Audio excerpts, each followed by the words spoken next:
Bom, pessoal, vamos dar início hoje a uma série de conversas sobre neoplatonismo. Hoje a gente está recebendo a professora Lorraine, lá da Universidade Federal de Pernambuco. Lorraine já tem trabalhos publicados na área do neoplatonismo e um livro, né, sobre Plotino, escultor de mitos, né? Se depois a gente pode explorar um pouco mais, se for o caso, uma conversa rápida sobre esse trabalho. Hoje a gente vai falar sobre Plotino.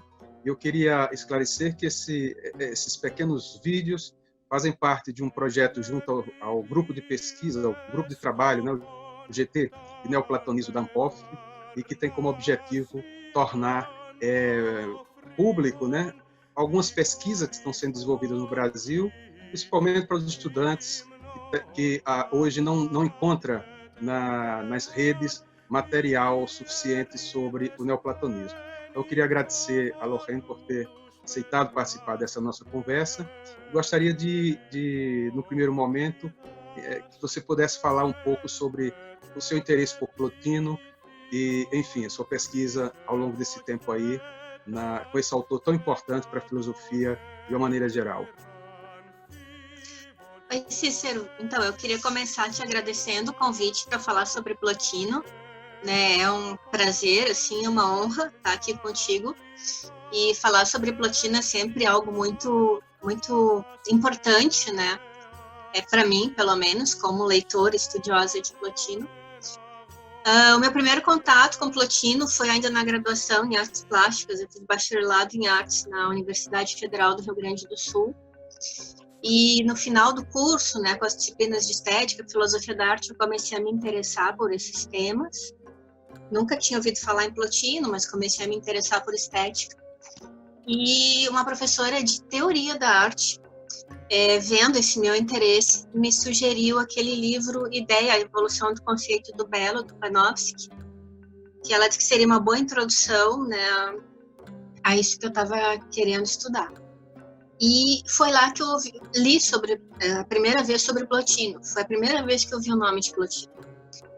Então, eu fui para a biblioteca da URGS, né, atrás das Enedas, porque lá eu vi que Plotino tinha escrito uma obra, né, que era Enedas. E encontrei, na parte bem de baixo da estante, toda empoeirada e bem antiga, a edição de Émile Bréhet, que é uma edição que data dos anos 20 do século 20. E é uma edição francês-grego. E, por sorte, eu estava estudando francês já há algum tempo, então eu tinha acesso à leitura desse livro. E comecei a me apaixonar. O primeiro tratado que eu li foi sobre o Belo, justamente por conta desse meu interesse em estética. E comecei a me apaixonar, assim, eu tinha a sensação que não estava entendendo nada, mas não importava. Aquilo era, assim, fascinante do mesmo jeito, eu queria estudar, queria entender. Então eu fui estudar grego, primeiro na URGS, né, como disciplina eletiva. E aí eu acabei a faculdade e fui procurar um curso de grego na PUC do Rio Grande do Sul, que lá tinha, era um curso gratuito oferecido pelo pós-graduação em filosofia. E quem dava esse curso era o professor Ullmann, né, que foi a primeira pessoa que escreveu sobre Plotino no Brasil. Ele publicou o primeiro livro sobre Plotino no Brasil em 2001, salvo engano. Que é Plotino, né, uma introdução. E então eu fui estudar grego e acabei pegando as aulas de latim com ele também. E comentei com ele que eu estava lendo Plotino e aquilo me interessava, que eu queria estudar filosofia. E aí ele disse assim, mas por que tu não vem fazer o mestrado? E eu nunca imaginei, assim, fazer um mestrado em filosofia direto, recém-formada em artes, fazer um mestrado em filosofia. E ele disse, não, dá para fazer, tu tem condições, tu já está estudando grego, tu sabe ler as línguas em línguas modernas, né? Tu já tá lendo Platão, tá lendo Plotino, tá interessado em filosofia antiga, e eu posso te orientar. Tu faz um projeto, a gente começa a estudar, trabalhar em cima desse projeto e tu tenta o mestrado. E foi assim que eu acabei chegando no mestrado em filosofia, né? Com o saudoso professor Ullmann, que foi uma pessoa muito importante na minha trajetória. E lá na PUC do Rio Grande do Sul para estudar o Belo em Plotino, justamente, né? A minha dissertação era sobre o Belo em Plotino. E na época não existia internet nem nada disso, mas eu dei muita sorte em ir para a PUC, porque a PUC, na época, tinha muitos recursos financeiros para adquirir livros. Então, o Ullmann, como estava interessado em estudar Plotino também, ele comprou muitos livros da Vita e Pensiero, que é uma editora italiana, livros em francês, em italiano, em inglês, e ele abasteceu a biblioteca, né, com muito material sobre Plotino que eu tive acesso na época. Então, foi uma experiência muito boa. E, então, meu começo, assim, né, meus primeiros passos, né, com Plotino foram através disso, né? Primeiro da faculdade de artes e depois desse contato com o professor Ullmann. E aí, quando eu comecei a trabalhar, né, mais com foco maior no projeto, não apenas lendo por interesse próprio, né? Eu tive que fazer o que o Ullmann me solicitou num primeiro momento, né? Ele tinha uma forma muito rigorosa, né, de abordar os autores, então a primeira coisa que ele queria que eu fizesse era escrever sobre a vida e obra de Plotino. E aí eu acho que é o que tu queria abordar primeiro, né? Então, Plotino foi um filósofo que nasceu no Egito. Ele nasceu numa cidade chamada Licópolis, no sul do Nilo, né? Uma cidade que hoje se chama Assil. Era o Egito romano, né? Nesse período, era século III da nossa era. E então Plotino não se sabe nada sobre o começo da vida dele, se sabe muito pouco sobre a vida dele, porque ele se recusava a falar sobre sua própria vida, sua idade, seus pais, sua origem, né? Ele dizia que isso não era importante, né? A vida nesse corpo não tinha importância ser contada, não precisava fazer uma narrativa biográfica. O pouco que se sabe, ele contou para um discípulo, né, Porfírio, que editou os textos dele, como eu vou falar logo em seguida. E o que a gente sabe é que ele saiu de Licópolis para Alexandria, que era um grande centro cultural da época, para estudar filosofia. Ele estava procurando um sábio, ele estava buscando, né, um tipo de conhecimento mais elevado. E ele chegou em Alexandria e ele encontrou um mestre chamado Ammônio Sacas. E esse mestre fez os discípulos se comprometerem a nada escrever. Então, Plotino respeitou essa promessa durante um bom tempo. Mas antes, né, de começar a escrever, tem uma parte interessante da vida dele, que foi o seguinte: ele resolveu sair de Alexandria, seguindo a expedição de um imperador, que era o Gordiano III, em direção à Índia e à Pérsia, porque ele considerava que o verdadeiro saber, o saber mais importante, ele ia encontrar nesses países. Só que essa expedição ela foi interrompida, né? Gordiano III foi atacado, enfim, e Plotino teve que fugir. E ele fugiu para Roma, onde ele se instalou com a idade de 40 anos. Então, durante um longo período, ele conviveu com a escola de Ammônio e parece que ele chegou na escola de Ammônio com 28 anos, não se sabe ao certo. E ele chegou em Roma com 40 anos. E chegando em Roma, então, ele montou uma escola de filosofia na casa de uma viúva, chamada Gêmea.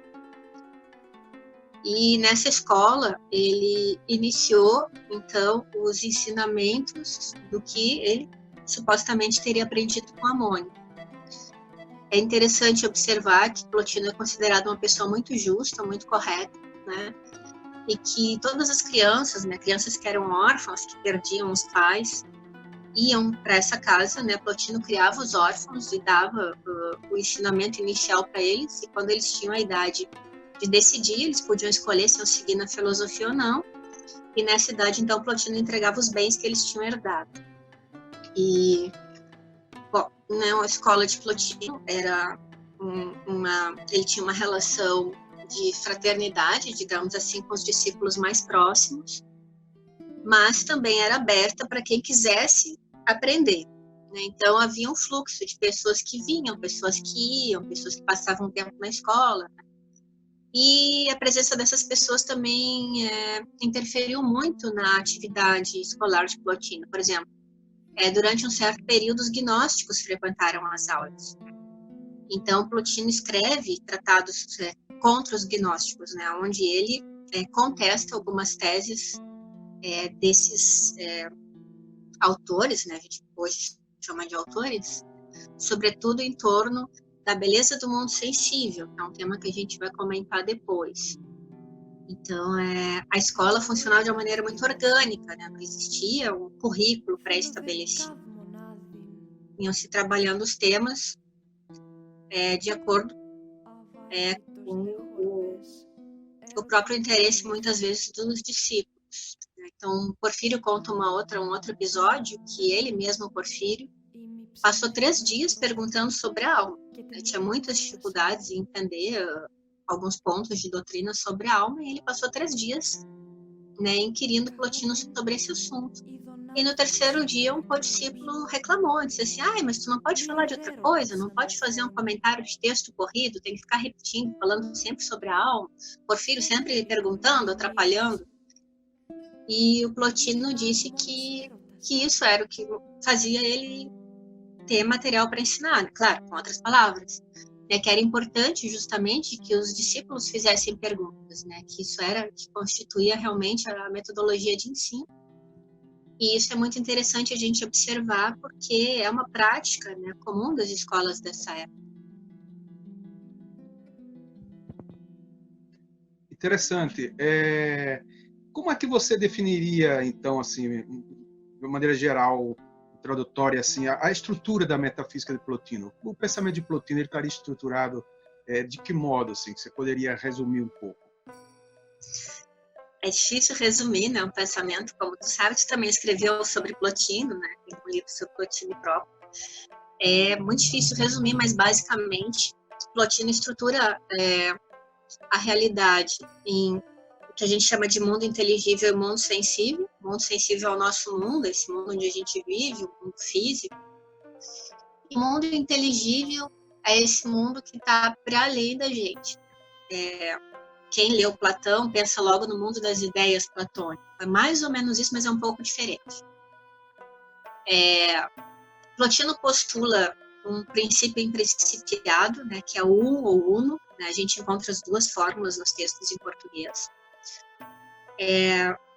Desse princípio, que é superabundante, né, a gente não consegue falar nada afirmativamente, a gente não consegue conhecer o um, porque ele está para além do intelecto, mas Plotino tenta, de alguma maneira, se aproximar disso. Então, ele fala que é um princípio superabundante, e que ele seria, assim, o próprio bem. Então, por excesso de bem, por excesso de, enfim, né, sei lá, capacidade de produzir, enfim, esse ele transborda de si mesmo. Né, ele faz um movimento para fora. Né, ele transborda sem perder nada. Não perde nada de si, mas é como se ele transbordasse a sua bondade para fora. E quando ele faz esse movimento, esse primeiro movimento, imediatamente surge um segundo elemento que Plotino chama de nous, né, nous em grego, que a gente traduz por intelecto. Esse intelecto, então, ele surge dessa superabundância do um, mas no momento mesmo em que ele surge, ele passa a contemplar o um. E aí ele se constitui enquanto intelecto. Então, a gente percebe 2 movimentos. Um movimento que é de produção, né, um transbordando para fora de si mesmo, produz, e um movimento que é complementar, que é de contemplação. É aquilo que um produz no primeiro momento, que é o intelecto, imediatamente contempla, é o um, né, e se, então, forma como intelecto. Quando ele contempla o um, ele entende esse procedimento, né, de transbordar, digamos assim, do um, e ele quer produzir, ele quer imitar o um. Então, ele também sai, né, da onde ele está, e ele vai produzir outra coisa, que também vai se constituir olhando para ele, né, contemplando o intelecto, que é o termo técnico. Só que como ele não tem a mesma potência do um, Plotino fala até em pai e filho, né, não no sentido cristão, é claro, uma metáfora, né, para a gente tentar entender. Quando ele produz, como ele não tem a mesma potência, né, ele produz uma terceira coisa que já está afastada em relação, que é a alma. E essa alma, então, vai contemplar o intelecto, e através do intelecto ela vai contemplar o um, e ela também vai querer produzir. E esse desejo, a alma deseja produzir, faz com que a alma, então, se divida em 2 partes, que ela é mais fraca que o intelecto em relação à capacidade de produção. uma parte é a que vai formar o mundo sensível, que é a natureza, né? Então vai descer, né? Vai fazer esse movimento de produção, e a outra parte vai ficar contemplando sempre.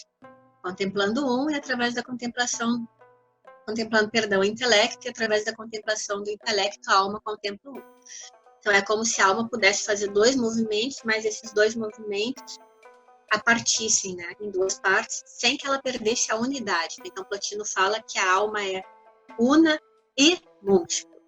É múltipla porque ela já é 2, mas ela é una. Ela continua sendo uma unidade.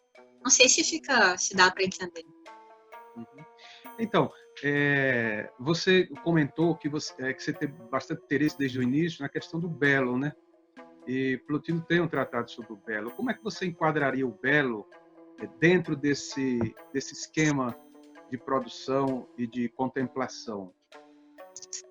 Esse é uma forma muito legal de tentar entender a metafísica de Plotino, porque o tratado sobre o belo, além de ser um dos mais acessíveis, né, para o leitor que está começando a estudar Plotino, ele também tem uma estrutura que é ascensional, digamos assim. Plotino parte do mundo sensível e, através do belo, vai chegando à contemplação do bem. Então, qual é o ponto? Vocês vão reconhecer, né, para quem estuda Platão, né, quem já estudou o banquete de Platão, vai identificar claramente a chamada escala de amor, escala amoris, que aparece no banquete. Num primeiro momento aqui no nosso mundo, no mundo sensível, a gente ama as coisas belas, que são os corpos belos, e aí Plotino vai falar na beleza dos sons, né, na beleza das artes, né? Então são 2 coisas, os corpos da natureza, os corpos humanos e as produções artísticas. Bom, a partir desse primeiro olhar, desse primeiro contato com as coisas belas, algumas pessoas conseguem olhar para além do corpo. Algumas pessoas têm essa capacidade, digamos assim, de olhar para além do aspecto material do corpo. Né? Então, Plotino vai falar a partir daí das artes. Né? Ele vai meio que nesse tratado abandonar esse amor entre 2 seres humanos e vai falar a partir da arte, principalmente da visual. Então, ele vai dizer assim, algumas pessoas conseguem olhar através do corpo. E eu estou fazendo um resumão, tá? Essas pessoas que conseguem olhar através do corpo, elas já estão no primeiro nível de contemplação, porque elas conseguem entrever a forma. Então, surge uma primeira divisão, é um primeiro degrau, né? O primeiro degrau, vamos estar aqui com o exemplo da obra de arte, que seria, vamos supor, a escultura, que ele vai falar no outro tratado. O segundo degrau é olhar além da pedra e ver a forma da escultura. Então, eu tenho uma estátua de Zeus, eu consigo contemplar, além do mármore, a forma de Zeus, a mesma que o artista teria contemplado. Claro que eu estou resumindo, tem uma outra etapa aí, que é a contemplação das ocupações e tal, mas a gente está querendo fazer uma síntese para chegar na contemplação mais elevada.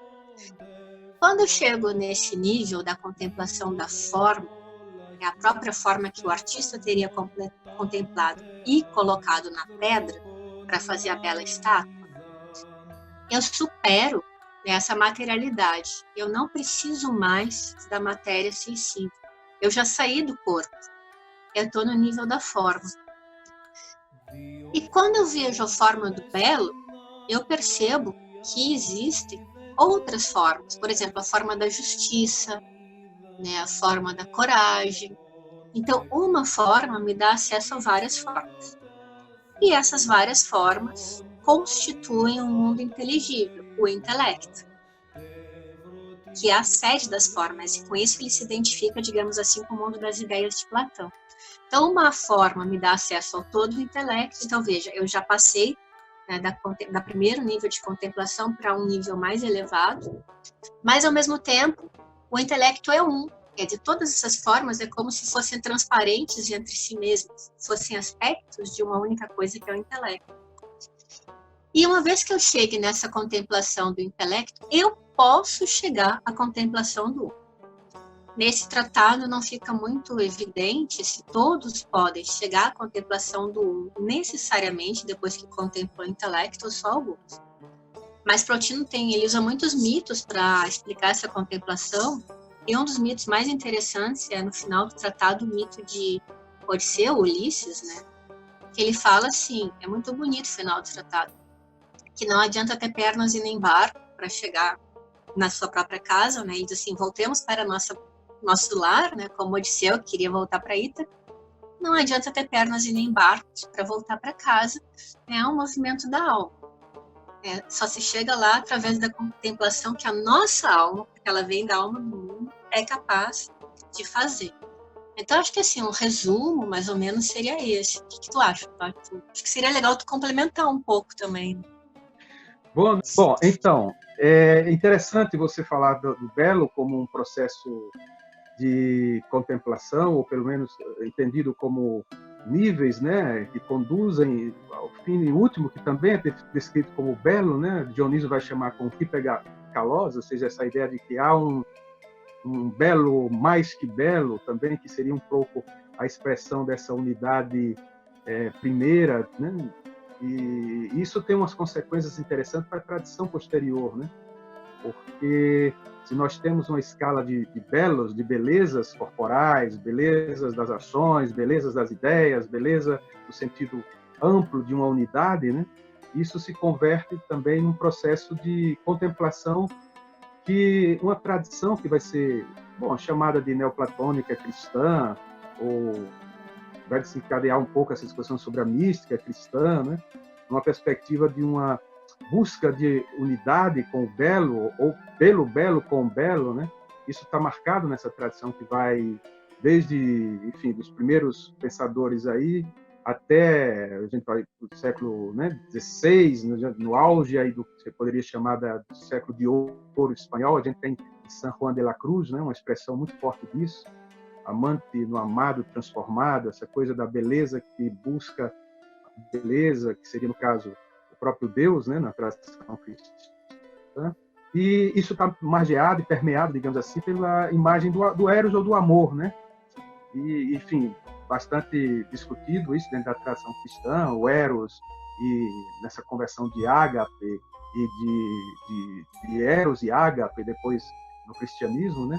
Mas como é que você vê esse papel, digamos aí, interessante e imprescindível, né? Que está em Platão na erótica e que chega nessa visão do amor como um modo, né, de ascensão a essa beleza mais que bela. Esse é um tema muito interessante, muito complexo, na verdade, em Plotino, né? O Tratado sobre o Amor desenvolve esse tema, é o tratado por excelência onde esse tema se desenvolve, e o Tratado sobre o Belo já pincela esse tema, né? A gente já percebe ali, ele já aponta para esse tema. No Tratado sobre o Plotino vai falar, ele vai desenvolver, na verdade, aquilo que eu falava no início, que Eros é esse olhar amoroso, né, de uma hipóstase, né? A gente usa esse termo, né, de um princípio para o outro, né? A alma é uma hipóstase, o intelecto é outra hipóstase.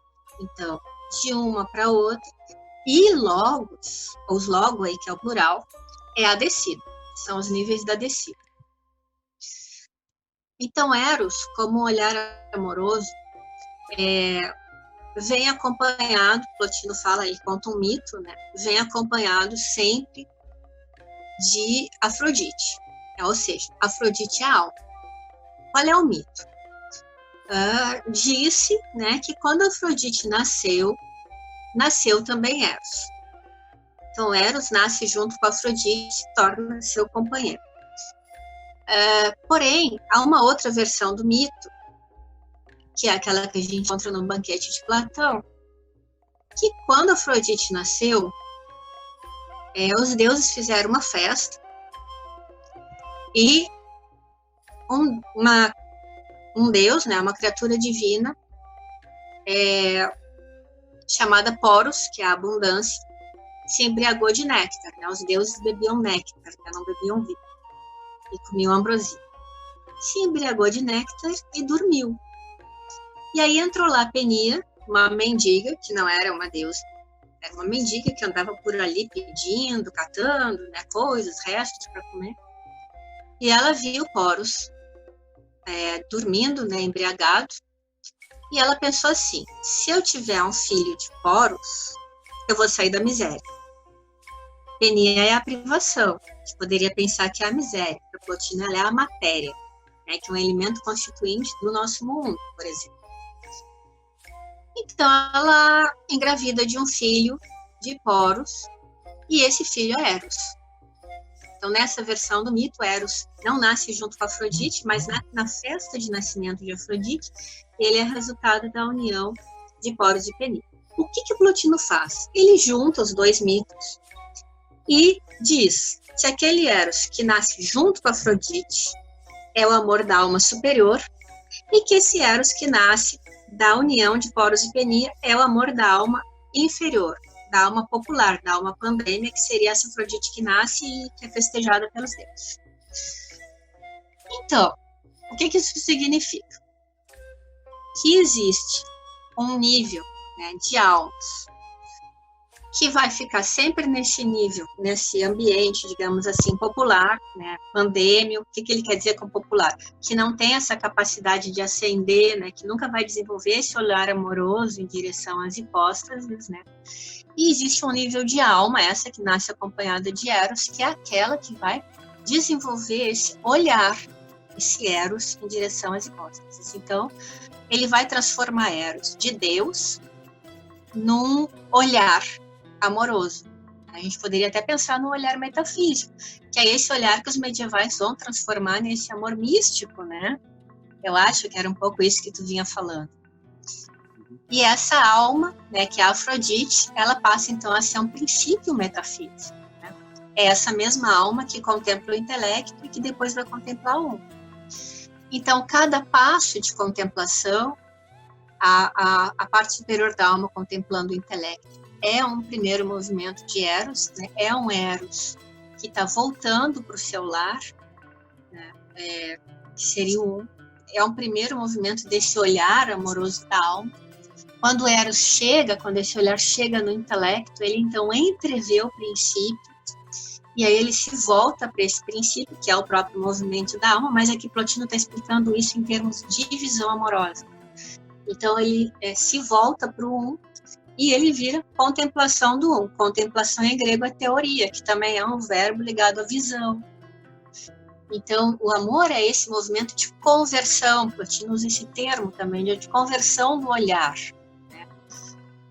Esse movimento é uma forma de explicar essa subida da alma, né? Essa metafísica, né? da ascensão da alma, que seria, então, esse movimento erótico amoroso. Isso é interessante porque a gente sempre pensa assim, né? Sobretudo quem leu o Banquete de Platão, né? Lá ao final, o discurso de Sócrates e Diotima, o amor é filósofo. Então, o verdadeiro amante é o filósofo, Sócrates. Sócrates se identifica com Eros. Aqui, Plotino não é necessariamente filósofo. Isso é uma questão que fica em aberto em Plotino, né? O verdadeiro amante é esse que tem esse olhar em direção ao alto, né, esse que sai do nível, você vê o belo das hipóstases. Esse olhar amoroso, ele pode se dirigir ao belo, né, que aí a gente volta um pouco para o começo. Aí, eu não sei se tem um pouco a ver com o que tu falava também. Sim, interessante você falar, destacar essa questão do artista, né? Porque há uma ideia geral, digamos assim, uma tradição que obviamente recebe toda essa visão de um processo de criação a partir da beleza e que passa por um olhar que é simples, né? E isso exige, de uma certa maneira, todo esse trabalho de fugir só ao só, talvez, ou de desfazer-se dos modos, né? Do que está entre o objeto contemplado e aquele que contempla. Isso na arte abstrata, por exemplo, a gente tem uma ressonância via teosofia, obviamente, mas num diálogo com o neoplatonismo, que é mesmo de abstrair, no sentido de não negar a forma, não excluir a forma, mas ir além das formas, né? Transpassar as formas, digamos assim, em direção àquilo que a unidade expressaria. Você vê muito isso em Kandinsky, Mark Rothko é um autor também que trabalha muito com essa ideia de estética negativa, ou de uma visão negativa nesse sentido de desfazer-se, né, de abrir espaço para que a criação se dê de um modo direto, né? Aí essa coisa mais do êxtase criativo, né? E aí eu fiquei pensando se você enxerga aí, vê a possibilidade da gente, ao falar de uma metafísica do belo, do eros, uma metafísica em que a arte está inserida, que a gente sabe que remonta já ao Renascimento também, com Marsilio Ficino, o ciclo de Ficino ali, tem toda uma rediscussão disso, Botticelli, há uma ampla tradição renascentista que envereda por essa discussão. As Afrodites, né, estão muito presentes lá, tem toda essa discussão sobre os amores, né, no Renascimento, Botticelli em particular, mas na ópera também renascentista, enfim, e na arte moderna, né, a arte moderna tem muito essa coisa de uma experiência talvez de denegação, né, no sentido de, volto a dizer, não é negar simplesmente os objetos, mas é fazer dos objetos a expressão de algo que não é objetificável, do irredutível, né, que é a expressão que transpassa todos os objetos. Você então acharia que a gente poderia falar, compreenderia isso uma coisa de uma metafísica da arte nesse aspecto, de uma metafísica do belo? Eu acho que é uma ideia bem ousada nessa, porque a gente percebe aí claramente uma metafísica do belo, mas para pensar uma metafísica da arte, né, que é a tua proposta, a gente acho que tem que voltar um pouco atrás, né, para a questão da produção dos objetos de arte. Plotino usa a escultura sempre, é um grande exemplo para ele. E aí vem um termo importante que tu falou da simplicidade, né? Essa questão da simplicidade, da airesis, da negação, né? De uma linguagem negativa no sentido de uma linguagem que suprime os predicados. Então, não é eu dizer X é Y, mas eu dizer X não é Y. Então, a forma não é a matéria, né? Eu poderia dizer assim. A forma de Zeus, naquele primeiro exemplo que a gente usou, não é a pedra. Pedra é um meio para a gente tentar expressar, para o artista tentar expressar o que ele contempla, a forma de Zeus. Nesse caso, porque Plotino não tem em mente a arte abstrata. O meio é a pedra, poderia ser outro, poderia ser a madeira, poderia ser, enfim, sei lá, o marfim. Mas a questão é que o artista contempla, ele tem esse olhar amoroso em direção ao alto. E é só porque ele contempla que ele faz o caminho de volta. Então, eu acho que se a gente pode falar numa metafísica da arte, é essa tentativa desse artista que, para usar os termos modernos, os termos que tu usou, que ele é capaz de abstrair, e eu acho que é um termo muito bom para o Plotino, né? Ele é capaz de abstrair as coisas desse mundo, né? Ele é capaz de abstrair a própria pedra, se concentrar, né? Olhar, fixar o seu olhar amoroso, né? Erótico, né? Em direção à forma, né? Quando a gente contempla, para Plotino é sempre um olhar erótico, e aí a gente pode voltar para aquilo. Será que o filósofo tem esse olhar erótico? Será que a gente pode voltar para Plotino? Deixei aberto. Mas o artista com certeza tem. Então, esse olhar erótico que o artista dirige para o alto, ele, quando volta, ele tenta infundir isso na escultura. Então, quando a gente consegue entrever a beleza, sempre usando o exemplo da escultura, é porque a gente ama esse belo que está ali presente. E aí eu volto porque eu falei no começo, não é porque a gente ama a pedra, é porque a gente ama o belo que está ali presente. A gente consegue entrever alguma coisa e depois a gente descobre que é o belo, que é a forma do belo. E eu acho que é um pouco isso nesse livro do Hadot, né? Plotino, a simplicidade do olhar, essa ideia de simplicidade do olhar. Quanto mais o olhar chega ao alto, quanto mais ele se aproxima da contemplação do um, mais simples ele fica, porque para contemplar um, nós temos que nos tornar unos. A nossa alma tem que ficar cada vez mais simples, ela tem que se identificar cada vez mais com a unidade. Então, nesse sentido, é que eu acho que tu fala muito bem, tu coloca muito bem essa ideia da simplicidade, né? Traz muito bem esse exemplo do livro do Adão, é muito adequado. Inclusive, esse livro foi traduzido, agora está publicado em português aqui no Brasil. Saiu, acho que o ano passado, a tradução. Então, é fácil para os nossos leitores encontrarem. E eu acho que é por aí. E só assim para completar, né? Ainda usando a escultura, mas agora como metáfora, tu vê como é interessante a gente tentar ousar dar espaço em direção à metafísica da arte, mas agora como uma metáfora. No Tratado sobre o Belo, quando Plotino fala justamente de simplificar a alma, de tornar a alma simples para contemplar, uma das passagens que eu acho mais conhecidas e mais bonitas é aquela que fala da alma como uma escultura. Que ele diz assim: suprime o que não é necessário, raspa, pule, né? Lixa, raspa, pule, né? A tua alma, suprime tudo aquilo que não é necessário para poder contemplar. O que não é necessário? São aqueles elementos materiais que obscurecem a visão da alma, né? Que prendem a alma no mundo sensível. E esses elementos materiais, eles são enganadores. E aí tem um outro mito nesse tratado, que a tradição anterior diz que é Narciso, né? Plotino não cita esse nome, que é aquela alma que se engana com o reflexo da beleza, né? Ela fica lá olhando o reflexo na água, né? Na superfície que reflete, né? Como se fosse um espelho, e ela fica tão fascinada por aquele reflexo que é enganador, que ela se afunda no reflexo e ela não consegue elevar o olhar. Então também tem uma relação erótica aí, só que voltada para o objeto errado, que é a matéria.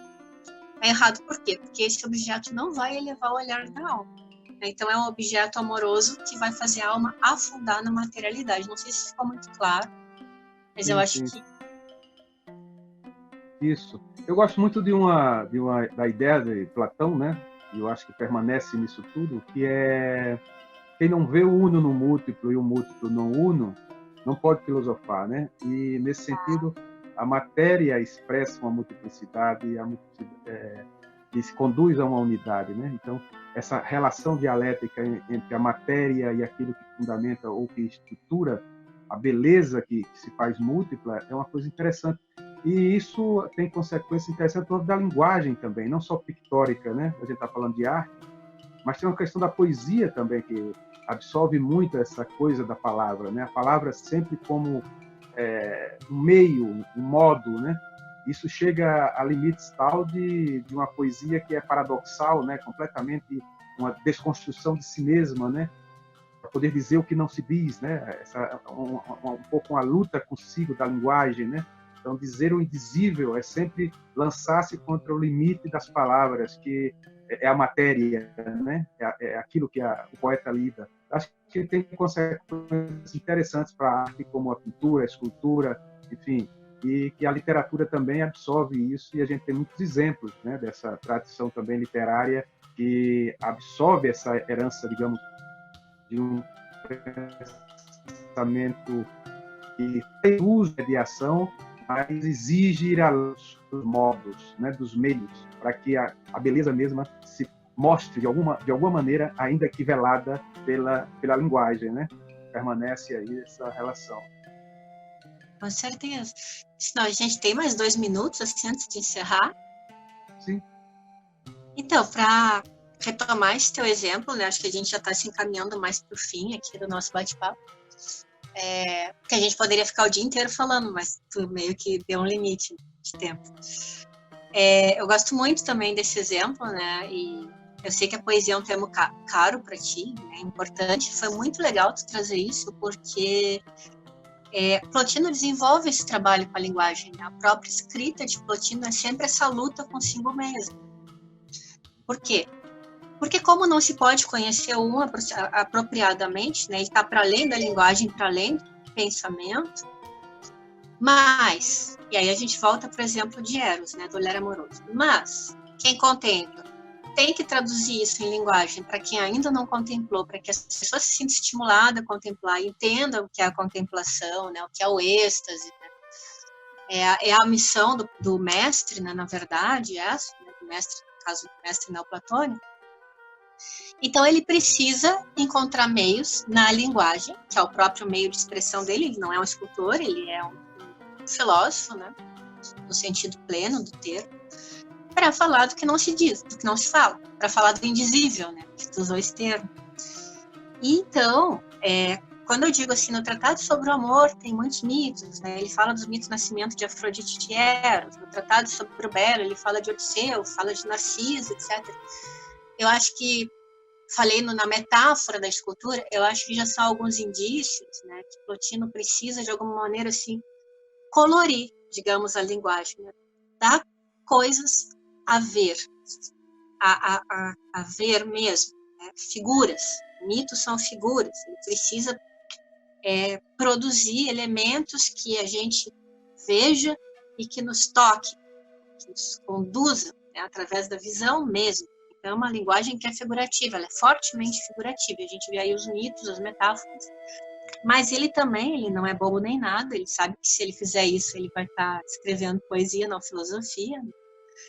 E então ele precisa ir além disso, né? Ele usa isso como um complemento a outras coisas, né? Toda vez que ele usa um mito, ele verifica o mito contra o mito, mas ele também usa o mito para verificar outras coisas e usa outras formas de linguagem para verificar o mito, é uma loucura. E isso torna fascinante, né, o texto.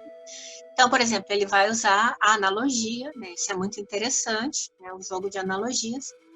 Ele vai usar o que o Ullmann chama de a semântica da restrição, né? Do como ser, né? O Royal. Né? Então, é como se fosse, né?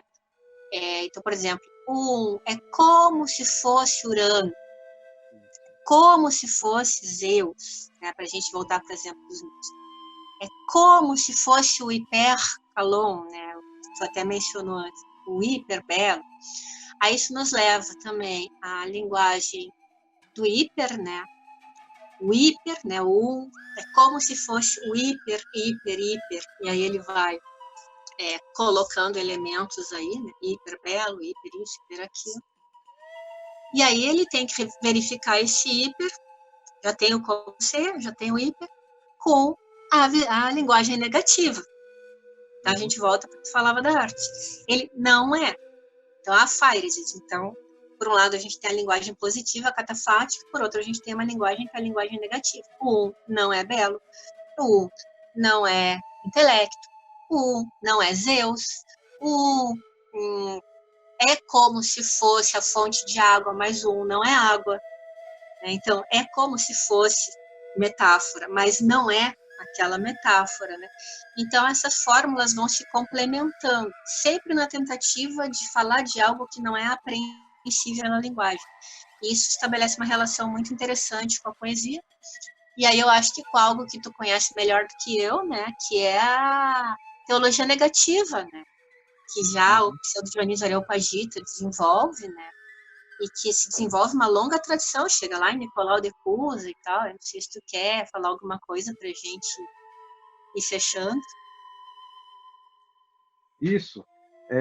Bom, se a gente entrar na teologia negativa aqui, a gente vai longe mesmo, porque é uma herança, digamos, é uma tradição que, de fato, eu tive um professor, né, que ele dizia que neoplatonismo e teologia negativa eram coisas que estavam desde que a filosofia era filosofia e permaneceu enquanto continuou sendo filosofia. Então, é um pouco assim de dizer, é uma tradição muito forte, né? Agora, você falou uma questão aí, que é essa relação de antinomia, vamos dizer assim, entre o nome e a coisa nomeada, né? Ou essa tentativa necessária de dizer, porque é próprio e é o modo próprio humano, né, de se colocar, é a linguagem, mas ao mesmo tempo o reconhecimento desse limite que é a própria linguagem. Isso a gente tem, de fato, ressonância na literatura e também na filosofia, né? Se a gente pensar na própria ideia que depois vai ser tomada como uma reflexão mais digamos, no âmbito da linguagem, né, que é a coisa, quando você diz o que é o místico, né, pensando aqui um pouco o tratado de Wittgenstein, né, o místico é que o mundo seja, né, mas e o que é a linguagem? É isso arremessar-se, né, continuamente contra o limite do dizível, né, do que tem sentido, né. Então, de certa maneira, a gente tem um sem sentido aí que está posto, mas ao mesmo tempo está fora de qualquer possibilidade de sentido. Então, um pouco que os místicos e os poetas e esses autores mais radicais, digamos assim, do ponto de vista, é chamado absurdo, né? Do abismo, né? Essa coisa de um sem fundo. O mestre Eckhart chama é o fundo sem fundo da alma, né? Então, chegar ao fundo sem fundo da alma. É um sem fundo, né? Mas, ao mesmo tempo, a palavra funda o sentido, né? Mas é um sentido que não tem fundo objetivo nenhum, né? No sentido de uma redução. Isso está na literatura, por exemplo, Maurice Blanchot tem uma discussão inteira sobre essa visão também da literatura como um fundar o que não tem fundamento, né? O dar sentido ao que não tem sentido, não porque não tenha sentido enquanto experiência e significação, não tem sentido porque não tem a estrutura lógica do sentido, das proposições que dizem o sentido, né? Eu acho que são consequências que a gente pode desenvolver um pouco mais adiante aí com as nossas conversas, que eu espero que a gente possa fazer algumas outras, não sei se chamo isso entrevista, né? Mas, enfim, essas conversas que eu pretendo manter aqui junto ao GT do Neoplatonismo. Eu queria agradecer a você por ter aceitado participar, a Vitor, né, que está aí nos ajudando nessa parte mais técnica, e, enfim, deixar aberto se você quiser alguma coisa e a gente pode encerrar nossa primeira conferência, digamos assim, remota sobre o neoplatonismo. Nosso primeiro, acho que é bate-papo, talvez, né? Isso. Sobre o neoplatonismo aqui para Plotino, que é considerado o primeiro neoplatônico, né, pela tradição.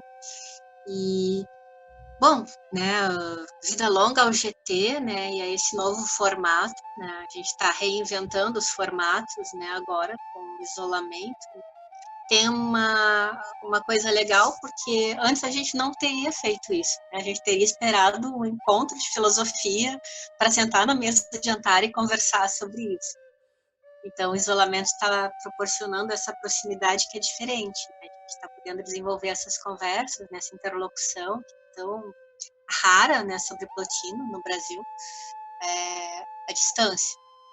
Então, eu queria te agradecer, né? Espero que tu continue esse projeto com nossos colegas do GT. E agradecer ao Vitor também, o Vitor Costa, aqui da UFPE, que nos deu essa força, né, para gravar esse bate-papo. E é isso.